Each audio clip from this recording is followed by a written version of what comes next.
ఈ రోజు వద్దులేండి. ఏంటి బాబాజీ, ఈ రోజు హారతి అక్కర్లేదా? కావాలి, హారతి కావాలి. హారతి తీసే అవకాశాన్ని మిగతా వాళ్ళకు కూడా ఇద్దాం అనుకుంటున్నా. వాళ్ళకి పుణ్యం కావాలిగా. కానీ ఎన్నో ఏళ్లగా నేనేగా చేస్తున్నాను. ఇది మన ఆచారం, ఇంకా ఇది నా హక్కు కూడా. నేను చెప్పిందే ఆశ్రమంలో ఆచారం అవుతుంది. నేనెవరికిస్తే వాళ్ళకే అధికారం. ఇంతకాలం మీరే చేశారుగా, ఇక ఇతరులకి పంచండి. ఎలాగైతే నేనందరి వాణ్ణో అలాగే తనని అనుకోండి.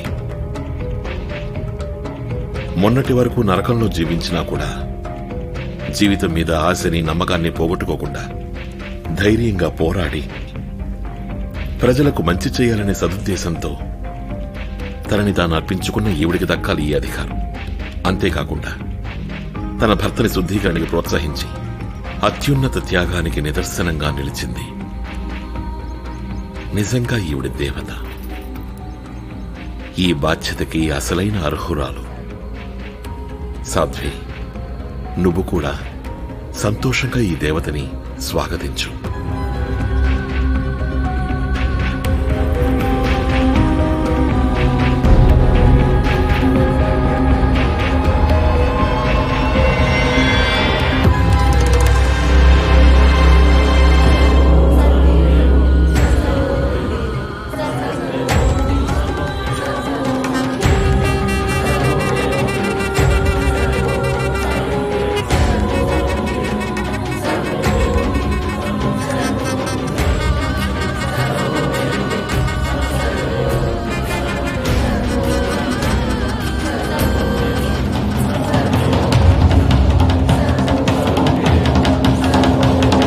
ఇదిగో పమ్మి, ఇదే నీ డైట్ లిస్ట్. దీన్నే ఫాలో అవ్వాలి. ఇవి తప్ప నువ్వు ఇంకేవీ తినకూడదు. అలాగే కోచ్ గారు. సెలెక్షన్ ఫైనల్ రౌండ్ ఇంకొద్ది రోజుల్లోనే ఉంటుంది. నువ్వు వెయిట్ తగ్గించాలి. నువ్వు 51 కాడు, రేణు 56 ఆడుతుంది. కాలేజ్ రేంజ్ లోనే మీరిద్దరూ గొడవ పట్టడం నాకు అస్సలు ఇష్టం లేదు. తను కూడా అదే అనుకుంటోంది కోచ్ మేడం. నన్ను చూడగానే దీని కాళ్ళు చేతులు రెండు వణుకుతాయి. ఎలా తప్పించుకోవాలని ఆలోచిస్తోంది. మీరే తప్పించేశారు. నాతో తలపడే ధైర్యం ఎలాగో దీనికి లేదు. ఏమంటావు నువ్వు? నీతి జాతి లేనిదానా? ఏయ్ రేణు, నేను నీకు ఇది చివరిసారిగా చెప్తున్నాను. ఈ జాతి గీతి విషయాలన్నీ బయటకు వెళ్లి మాట్లాడు. ఇక్కడ మాట్లాడితే బాగుండదు. ఇక్కడే మాట్లాడను కోచ్ మేడం.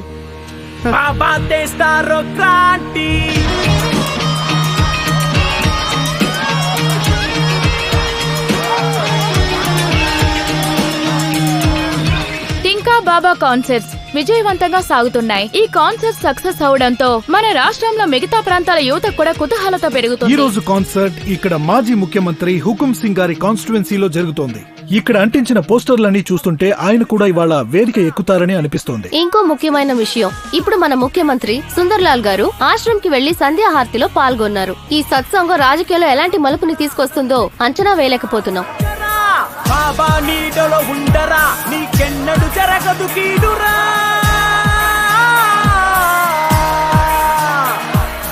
జనహితం కోరే పరోపకారి మళ్ళీ పుట్టడు ఇంకోసారి. బాబాకెవరు లేరు సాటి. బాబా తెస్తారో క్రాంతి. సర్వం దేవం. అది లడ్డూల డిమాండ్ని పూర్తి చేయడం చాలా కష్టంగా ఉందన్నా. ఎందుకు? మనుషులు తక్కువయ్యారా, సరుకు తక్కువైందా? రెండూను. మిగతా ఆశ్రమాల్లో కూడా రీహాబిలిటేషన్ సెంటర్స్ ఓపెన్ చేద్దాం. ఎందుకు అలా చూస్తున్నావు? ఇంకో 2-3 ఓపెన్ చేయకూడదా? ఇలా చూపించు.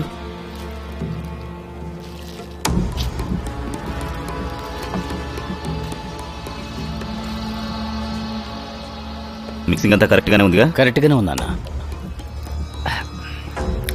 బాబా నమ్ముకుంటే విజయమే, బాబా నమ్ముకుంటే విజయమే. ఏంట్రా నీ డబ్బా ఖాళీ అయిపోయిందా? లడ్డూ లేకపోతే బతకలేకపోతున్నాను రా. సగమైనా ఇవ్వరా ప్లీజ్ రా. నేనివ్వనురా. ఎప్పుడెప్పుడు మళ్ళీ సత్సంగానికి వెళ్దామని నేను చూస్తున్నాను. ఇలాంటి లడ్డూలు ఎక్కడ దొరకవురా. నిజంరా, 1000 రూపాయలు ఇచ్చినా ఇలాంటి లడ్డూలు దొరకవురా. ఇంకా ఆ సత్సంగ్ చాలా దూరంలో ఉంది, సజాన్పూర్ వెళ్ళాలి. అలా అయితే నువ్వు మీ ఇంట్లోనే పెట్టించు, అక్కడే మనం లడ్డూలు తిందాం.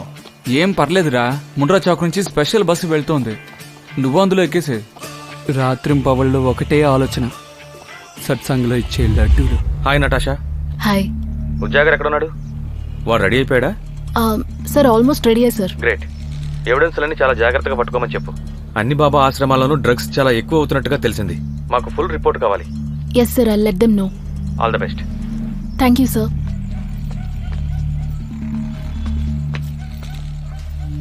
ఇదే మీరు తీసుకోవాల్సిన లాస్ట్ డోస్. ఈ రోజే తీసుకోవాలి. మొత్తం అన్నీనా? ఈ ఒక్కసారికి అంతే. ఇప్పుడు మీరిద్దరూ పూర్తిగా రెడీగా ఉన్నారు.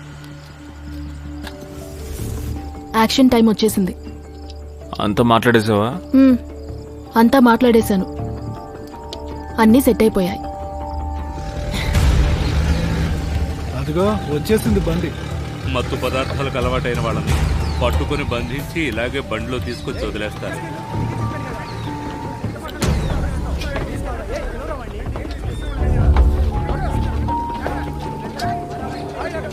ఇదిగో నీ పేరేంటి? మీరిద్దరూ ఒక్క డ్రగ్ కూడా వదలలేదా? అన్నిటినీ పీల్చేశారా? అరే, ఇన్ని డ్రగ్స్ ని ఏ పేషెంట్ బ్లడ్ సెల్స్ లోనూ చూడలేదు. రిపోర్ట్స్ చూస్తుంటే కళ్ళు తిరుగుతున్నాయి. అసలు మీరిద్దరూ ఇంకా ఎలా బతుకున్నారు? అదే నాకు అర్థం కావడం లేదు. ఇది హోప్లెస్ కేసే. కోర్టు పంపించింది కాబట్టి ఓకే, వీళ్ళను కూడా రిజిస్టర్ చేయండి.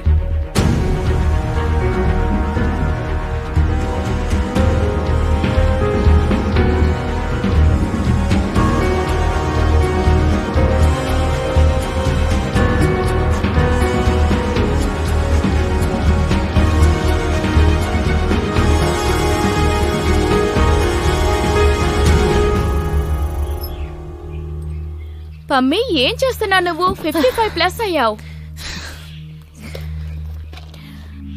ఇంకో కిలో కూడా నేను ఈజీగా పెరుగుతాను. అయితే నువ్వు దాన్ని ఆశపడుతోందిగా, మరి దాని ఆశని తీర్చక్కర్లేదా?